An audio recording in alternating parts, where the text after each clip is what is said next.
All right, good morning, everybody. So my name's Alderwoman Maria Hadden. I represent the 49th Ward, and I'm also the chair of the Committee on Environmental Protection and Energy. And I want to thank you all for joining us this morning as we gather to proudly talk about the Clean and Affordable Buildings Ordinance that we are introducing with Mayor Johnson this Wednesday. So.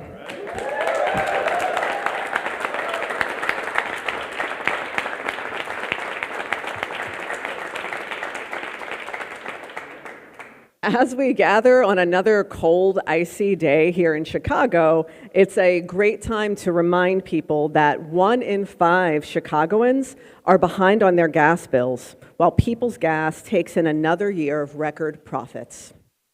Too many Chicagoans are having trouble paying their gas bills, and too many families are exposed to chemicals that cause cancer and asthma when they burn gas in their kitchens. High cost, unhealthy gas is not sustainable. We know this. So tomorrow, the mayor and 15 city council members are introducing the Clean and Affordable Buildings Ordinance, or CABO for short. It's CABO from here on out, you guys. CABO. So CABO is the first step in a managed process, right? Managed, planned process to move away from dirty, expensive gas and embrace a cheaper, cleaner energy future for all Chicagoans. This ordinance sets an indoor emissions standard that would effectively eliminate the use of fossil fuels in newly constructed buildings in Chicago. So I'll say that again, right? We're setting an indoor emissions standards that would effectively eliminate the use of fossil fuels for new construction in Chicago.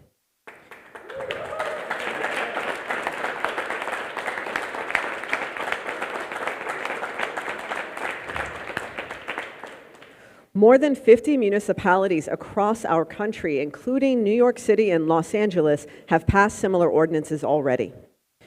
We are pleased that business leaders, environmental justice activists, and consumer groups, more than 20 of them, you can see them listed here, some of them, are joining us here today. We know that for a clean and healthy and affordable future, we need to make these changes. Requiring all-electric new construction was a key recommendation of the Chicago Building Decarbonization Working Group, and the report was developed over months of gathering input and planning from stakeholders and recommends equitable solutions to address the nearly 70% of total citywide greenhouse gas emissions that come from buildings in Chicago. If you already heat your home and cook your meals with gas, CABO will not change things much for you. But CABO is a game changer as we begin building all-electric new construction that is cheaper to build and maintain. So our journey to a cleaner and more affordable energy future starts today.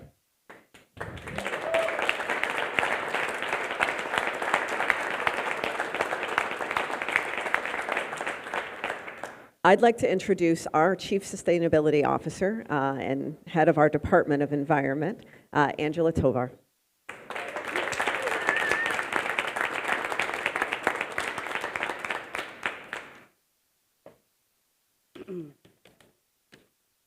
Good morning, everyone.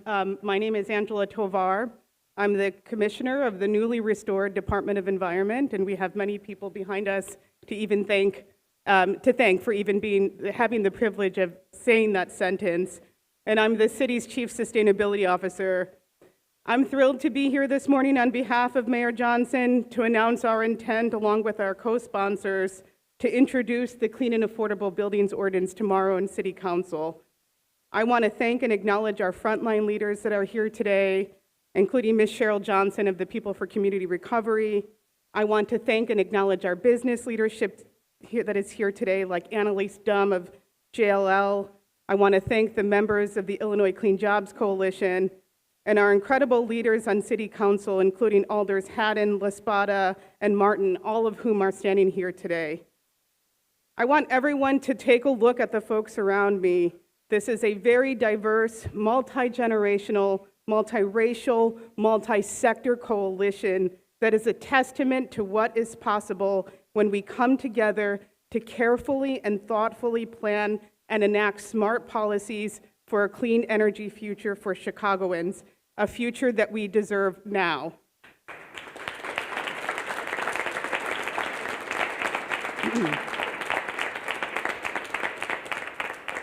And that is exactly what this policy is, a policy drafted after years of coordination with residents, businesses, community leaders, labor, developers, workforce developers, and climate justice advocates across all Chicago neighborhoods to eliminate our reliance on fossil fuels while improving the health and comfort of Chicagoans in the built environment, where 68% of our carbon emissions come from.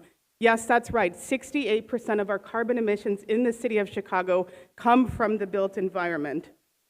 The Clean and Affordable Buildings Ordinance is a reasonable first step in the right direction to alleviate the energy burden so that parents do not have to make tough choices whether to feed their children or pay their utility bill, when 1 in 5 Chicagoans, as Maria mentioned, are struggling to pay their gas bill.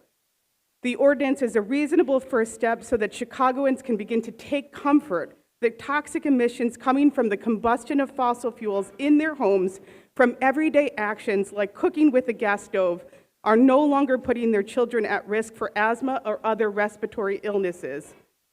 The ordinance is a reasonable first step in ensuring that the future Chicagoans have a city and a planet that is sustained from the growing impacts of climate change, like more frequent and more severe events, weather events, and poor air quality, which is disproportionately burdening our Black and brown residents. The ordinance is a reasonable first step in catalyzing the growth of the clean energy economy here in Chicago so that our youth, returning residents, and all workers have access to good paying, clean jobs in the clean jobs sector, which is far outpacing jobs in the fossil fuel sector here in Chicago.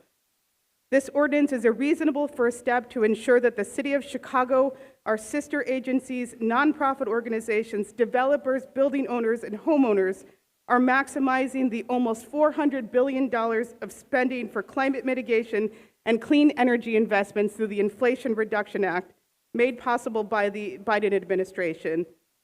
And while we take the first steps today, it's important to mention that our collective efforts to mitigate harm caused by the burning of fossil fuels doesn't end with new construction.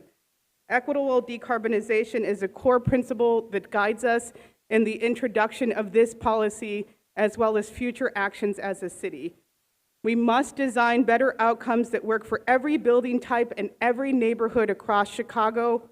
We must ensure that the benefits of transitioning to clean energy sources are accessible to all, regardless of your zip code.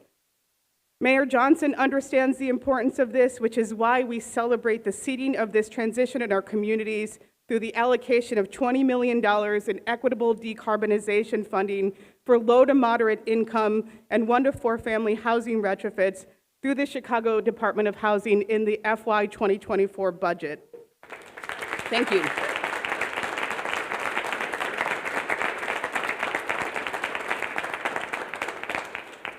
The Johnson administration shares the understanding with our leaders here in this room that it is our responsibility to implement policies and initiatives that enable a just transition to a clean energy future.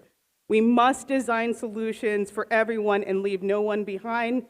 We welcome everyone who is committed to putting the long-term sustainability of our health, of our people, our communities, our city, and our planet first to join us in this effort. Thank you very much.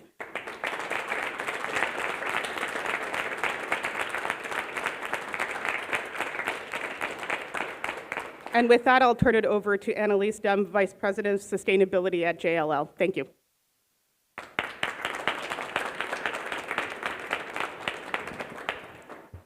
Thank you, Angela.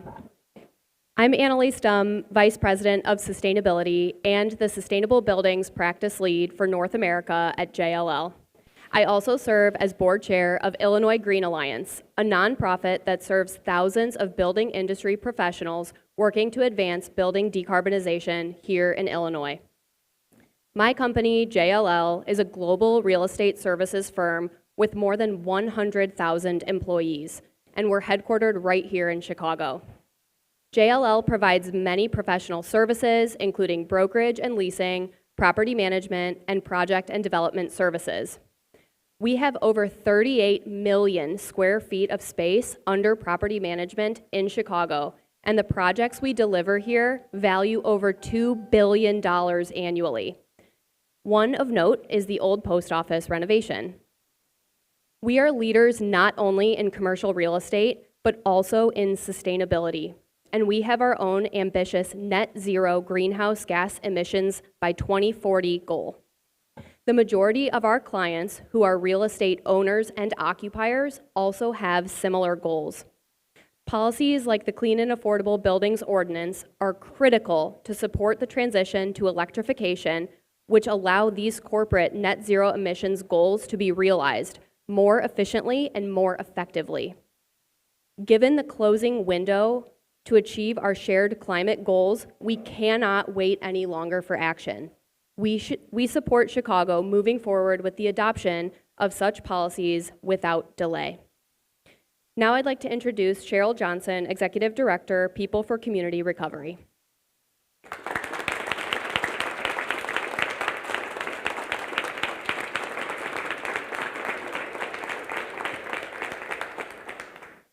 Good morning. My name is Cheryl Johnson, and I'm the Executive Director of People for Community Recovery, an organization that was founded by my late mom, Hazel Johnson, who is known as the mother of environmental justice. She fought for better conditions in my neighborhood in Allgale Gardens and community like mine around the country. I'm here today for my community and for all of us. The transition away from natural gas is an important step towards a healthy community and a healthy city. It's cold today, y'all. It's slippery, right?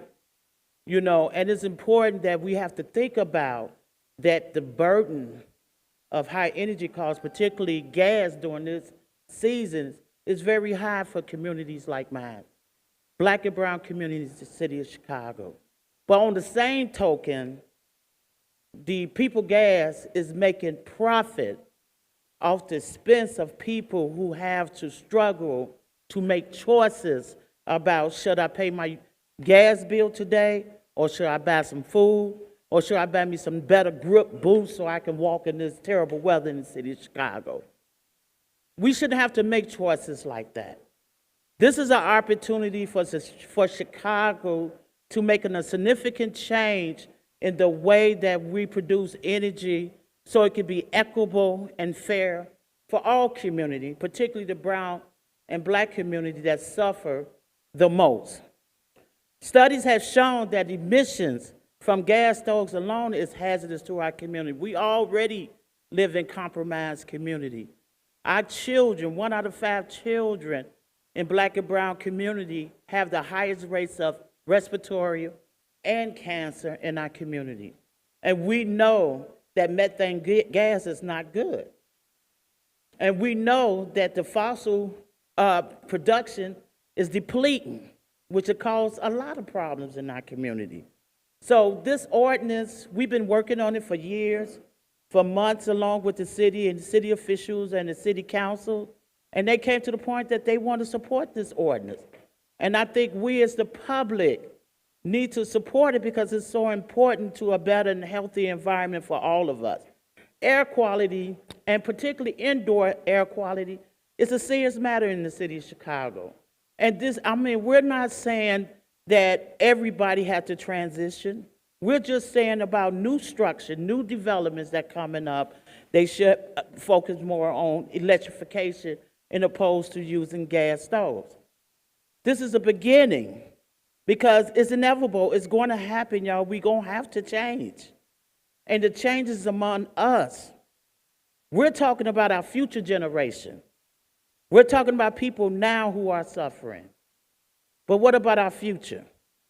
If we don't make these changes and adapt to the climate conditions that we are experiencing as a result of what we have done historically that has been bad for our environment. I'm not an expert at this, but I worked years, over 40 years, to get to the point where we are here today, standing in City Hall, collectively, talking with our elected officials, talking with City Council, coming up and working, creating working groups to get where we at to pass this bill. to produce this ordinance so that we can pass this bill. I guess I might be saying it right. I don't know.